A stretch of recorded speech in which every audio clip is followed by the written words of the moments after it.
Hello मेरे प्यारे दोस्तों, कैसे हैं आप सभी। स्वागत है आप सभी का आपके गुरुजी चैनल एसपी जा चैनल पर। और आज हम लोग क्लास 10th के केमिस्ट्री में पार्ट 3 पढ़ने वाले हैं। मेरे प्यारे दोस्तों, मैंने आप लोग को पार्ट 1 पार्ट 2 चैप्टर 1 के पार्ट 1 और पार्ट 2 बहुत ही अच्छी तरीके से बताया हूं, सिखाया हूं, समझाया हूं। अगर आप लोग नहीं देखे हैं तो जल्दी से जाइए, वीडियो के डिस्क्रिप्शन में उसका लिंक है, उसको देख लीजिए और अपना कंसेप्ट को क्लियर कर लीजिए। अगर मेरे प्यारे दोस्तों, अगर पार्ट 1 पार्ट 2 देखते हैं, उसके बाद अगर आप लोग पार्ट 3 देखते हैं तो बिल्कुल ही आपको 100% समझ में आएगा। अगर आप लोग केवल पार्ट 3 देखते हैं तो आपको 60% ही समझ में आएगा, 40% यानी कि 40% समझ में नहीं आएगा। और पूरा समझने के लिए, और मेरे प्यारे दोस्तों, मैं आप लोग को जितना बताता हूं, अगर आप लोग उतना ही केवल और केवल तैयारी कर लेते हैं तो मैं आपको 100% का विश्वास दिलाता हूं। जो आपको फिजिक्स हो, जितना मैं आप लोग को फिजिक्स बताया हूं, केमिस्ट्री के हो या बायोलॉजी हो, जितना भी मैं आप लोग को बताता हूं उसको नोट करते चलिए, याद कर लीजिए। एक भी प्रश्न आपके बुक से, मतलब बिहार बोर्ड के एग्जाम में हो या कोई अदर भी एग्जाम में, आप जनरल कंपटीशन का भी एग्जाम देंगे तो उसमें भी ऑब्जेक्टिव के रूप में आपको मेरे पढ़ाया हुआ में से आप लोग को जरूर आ जाएगा। तो चलिए, हम लोग सबसे पहले मैं आप लोग को बताया था जो हम लोग समीकरण संतुलित करने के बारे में डिटेल में समझेंगे। तो आज हम लोग इस वीडियो के अंदर समीकरण संतुलित करने के बारे में समझेंगे और समझने का प्रयास करेंगे।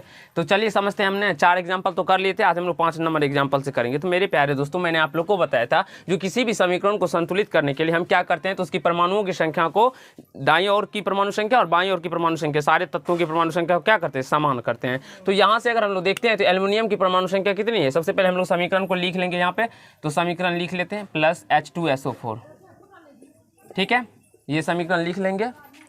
उसके बाद यहाँ से Al2SO4 का होल 3 प्लस H2, ये समीकरण लिख लिए मेरे प्यारे दोस्तों। अब यहाँ से देखिए, एल्युमिनियम की परमाणु संख्या यहाँ पे 1 है और यहाँ पे भी 2 है, तो हमें एल्युमिनियम की परमाणु संख्या 2 लाने के लिए हमें 2 से मल्टीपल करना पड़ेगा, ठीक है। अब एल्युमिनियम को तो आ गया। अब हम लोग क्या देखते हैं, तो यहाँ पे H2 हाइड्रोजन का परमाणु संख्या 2 है और यहाँ पे भी हाइड्रोजन की परमाणु संख्या कितनी है, तो 2 है, तो ये हमारा आ गया। अब देखते हैं यहाँ पे ये SO4 की परमाणु संख्या कितनी है, तो यहाँ पे SO की परमाणु संख्या 4 है और यहाँ पे देखते हैं तो 4 तिया 12 है। तो इसको 12 लाने के लिए मेरे पास तो हमें इसमें 3 से मल्टीपल करना पड़ेगा।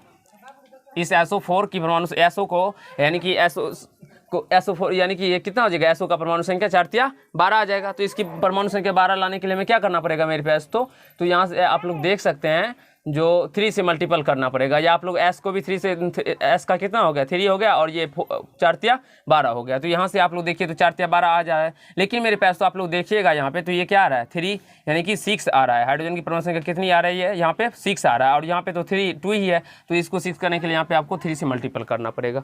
आशा है आप लोग को समझ में आ गया होगा। आप लोग फिर से एक बार मिला सकते हैं। 2 एल्युमिनियम की परमाणु संख्या 2 है, तो यहाँ पे भी एल्युमिनियम परमाणु संख्या 2। अब हाइड्रोजन की परमाणु संख्या 6 है, यहाँ पे भी हाइड्रोजन की परमाणु संख्या 6 हो गया। अब SO4 यानी कि SO का परमाणु संख्या 12 आ गया, यहाँ पे भी 12 है। तो आई होप मेरे पास तो आप लोगों को सभी को उदाहरण 5 समझ में आ गया होगा। अब हम लोग उदाहरण 6 को समझते हैं।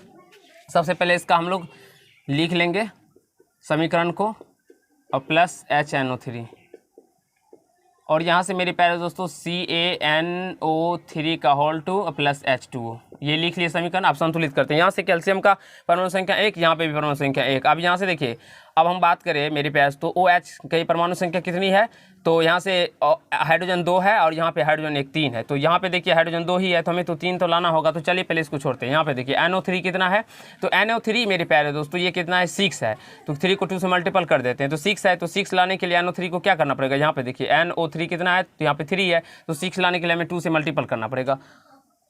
6 लाने के लिए हमें क्या करना पड़ेगा, यहाँ पे 2 से मल्टीपल करना पड़ेगा। अब यहाँ से देखेंगे हम लोग, तो ये देखिए तो Ca तो हमारा आ गया। अब यहाँ से देखिए NO3 भी हमारा 6 आ गया और यहाँ पे भी 6 आ गया NO3 की परमाणु संख्या। अब यहाँ से देखते हैं तो हाइड्रोजन की परमाणु संख्या यहाँ पे 2 है और यहाँ पे भी 2 है, तो 2 क्या हो जाएगा, 4 हो जाएगा। और यहाँ पे देखते हैं तो 2 ही है, तो जब हम इसको 2 से गुना कर देंगे मेरे प्यारे दोस्तों, तो ये क्या हो जाएगा, हाइड्रोजन की परमाणु संख्या 4 हो जाएगा। लेकिन मेरे प्यारे दोस्तों हम यहाँ पे देखते हैं तो हमारा हाइड्रोजन की परमाणु संख्या जो है, यहाँ पे ऑक्सीजन का कितना हो गया, 6, और यहाँ से देखिए 6 3 दूना 6 1 7, 3 दूना 6 1 7 और 1 8 आ जा रहा है। एक बार हम लोग चेक कर लेते हैं प्रश्न सही है ना, या कहीं से कोई मिस्टेक तो नहीं है। ये 2 यहाँ पे नहीं है मेरे पास, तो ये 2 बाहर में, सॉरी यहाँ पे हमने मिस्टेक से दे दिया। अब यहाँ से देखते हैं तो यहाँ पे देखिए ऑक्सीजन की परमाणु संख्या यहाँ पे 2 है और 2 और 3, यहाँ पे देखिए 3 2 6, तो 6 2 8 हो गया। अब यहाँ पे ऑक्सीजन की परमाणु संख्या चेक कीजिए, तो 3 दूना 6 और यहाँ से 2, तो 6 2 8 हो गया। अब यहाँ से हाइड्रोजन की परमाणु संख्या चेक कीजिए, यहाँ पे 2 है हाइड्रोजन और यहाँ पे 2 है, तो 4 है। यहाँ पे देखिए 2 दूना 4 आ गया।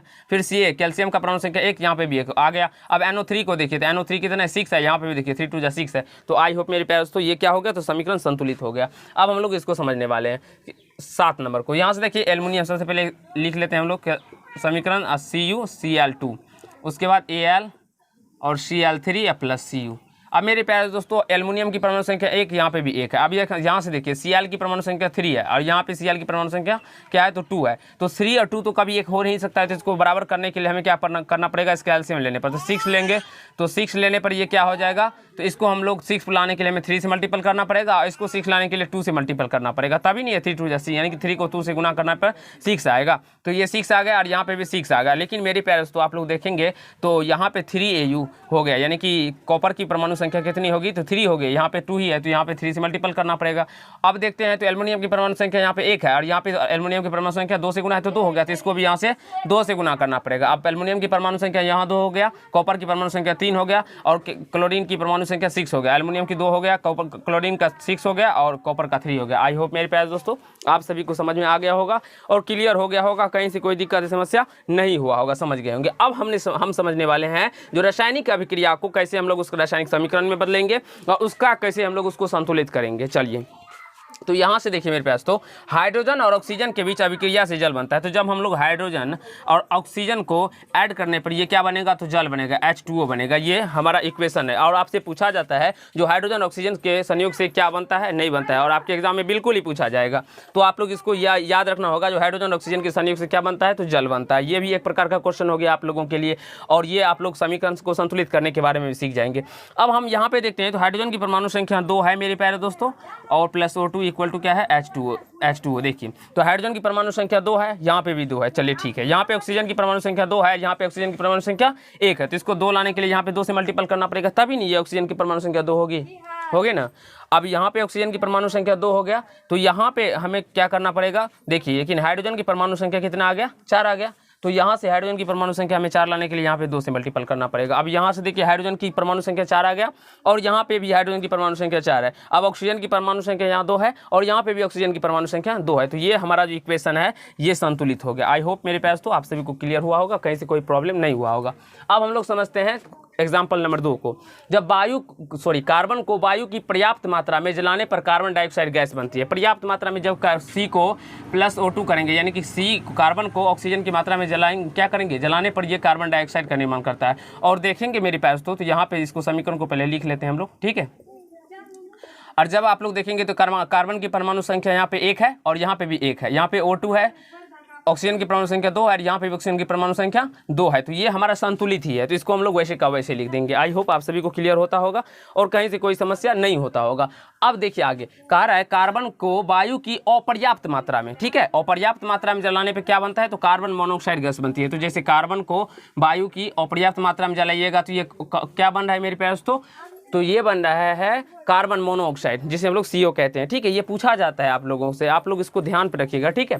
तो यहाँ से देखिए अब यहाँ पे हम बात करते हैं जब समीकरण को संतुलित करने के बारे में मेरे प्यारे दोस्तों। तो यहाँ से देख लीजिए, पहले इक्वेशन लिख लिया। अब यहाँ से देखिए कार्बन की परमाणु संख्या 1 है, यहाँ पे भी 1 है, लेकिन मेरे पास तो हम लोग ऑक्सीजन की परमाणु संख्या देखते हैं तो यहाँ पे 2 है और यहाँ पे ऑक्सीजन की परमाणु संख्या 1 है। तो हम इसको तो 2 लाना होगा, तो 2 लाने के लिए इसमें क्या करना पड़ेगा, 2 से तो हमें मल्टीपल करना पड़ेगा ना बाबू, ठीक है।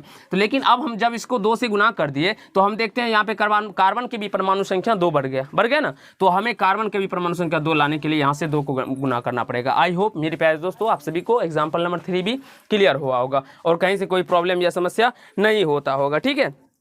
अब हम लोग समझने वाले हैं सोडियम वाले।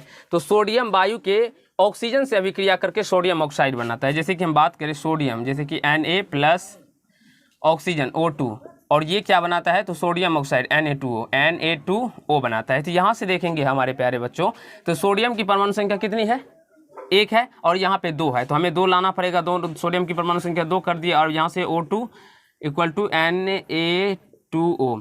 तो यहाँ से आप लोग गौर कीजिएगा तो यहाँ पे ऑक्सीजन की परमाणु संख्या 2 है ना बाबू। तो ऑक्सीजन की परमाणु संख्या यहाँ तो 2 है ही नहीं, तो यहाँ से 2 को गुना करना पड़ेगा ना बाबू।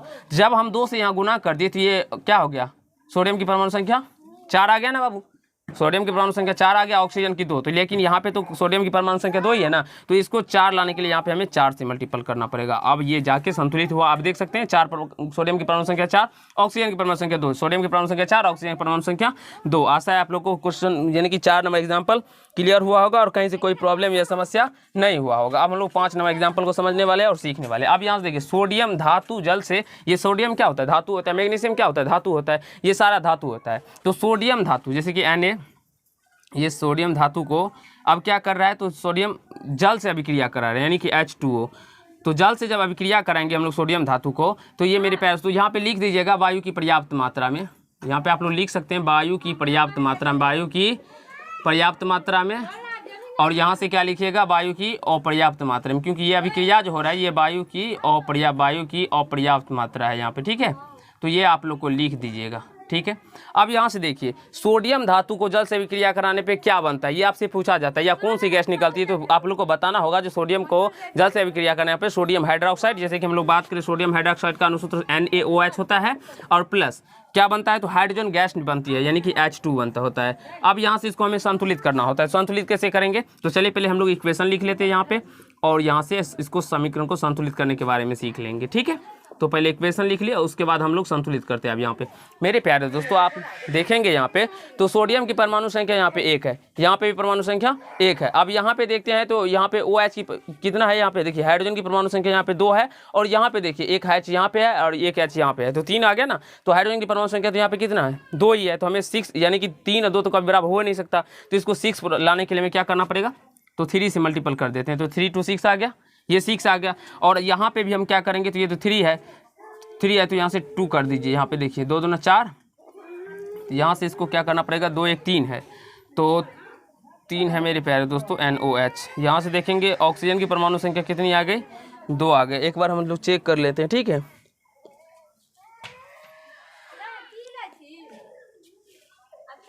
अब यहाँ से देखिए मेरे पास, तो एक बार हम सही, इक्वेशन तो सही है, समीकरण सही है, यहाँ से 2 को इसको मल्टीपल कर दीजिएगा, तो ये क्या हो जाएगा 2Na, लेकिन यहाँ पे भी आपको 2 से मल्टीपल करना पड़ेगा, ठीक है। तो जब आप इसको 2 से गुना कीजिएगा तो ये क्या हो गया, सोडियम की परमाणु संख्या 2 हो गया, यहाँ पे भी 2 हो गया। अब यहाँ से देखते हैं तो ऑक्सीजन 2 और यहाँ से 2 हाइड्रोजन आ रहा है, तो यहाँ पे भी 2 से गुना करना पड़ेगा। अगर 2 से करते हैं तो देखिए हाइड्रोजन कितना आ रहा है, 2 दूना 4, और यहाँ पे भी देखिए हाइड्रोजन की परमाणु संख्या 2 हाइड्रोजन यहाँ पे और 2 हाइड्रोजन यहाँ पे, तो 4 आ गया। अब ऑक्सीजन देखते हैं तो ऑक्सीजन की परमाणु संख्या 2 आ रहा है, और यहाँ पे ऑक्सीजन की परमाणु संख्या 2 आ रहा है ना। तो ये हमारा समीकरण संतुलित हो गया। आई होप मेरे प्यारे दोस्तों आप सभी को समझ में आ गया होगा, कहीं से कोई दिक्कत या समस्या नहीं हुआ होगा, और आप लोग को बिल्कुल ही अच्छे तरीके से समझ में आ गया होगा। और हम आगे भी समझेंगे नेक्स्ट पार्ट में मेरे पास, तो क्योंकि बहुत ज़्यादा गर्मी है, गर्मी की वजह से आप लोग तो देखते ही होंगे पसीना इतना गर्मी है जो कि हम बता नहीं सकते। तो चलिए फिलहाल हम लोग आज के पार्ट में इतना ही समझते हैं। नेक्स्ट पार्ट में हम लोग अभी बहुत सारे एग्जाम्पल्स करने वाले हैं। जब तक आपको मैं संतुलित समीकरण सिखा नहीं दूंगा मेरे पास, तो तब तक हमको चैन नहीं मिलेगा। तो मैं बहुत सारे, कम से कम 20-25 एग्जाम्पल तो आपको जरूर करवाऊंगा, ठीक है। तो आज के एग्जाम्पल फिलहाल हम लोग इतना ही लेते हैं। अगर आप लोग को अच्छा लगा तो वीडियो को लाइक कीजिएगा, कमेंट कीजिएगा, शेयर कीजिएगा, और यदि चैनल पर नए हो तो चैनल को जरूर सब्सक्राइब करके बेल आइकन को प्रेस कीजिएगा, जिससे मेरे हर एक वीडियो का नोटिफिकेशन आप तक पहुंचता है। तो धन्यवाद दोस्तों, आज के पार्ट में इतना ही।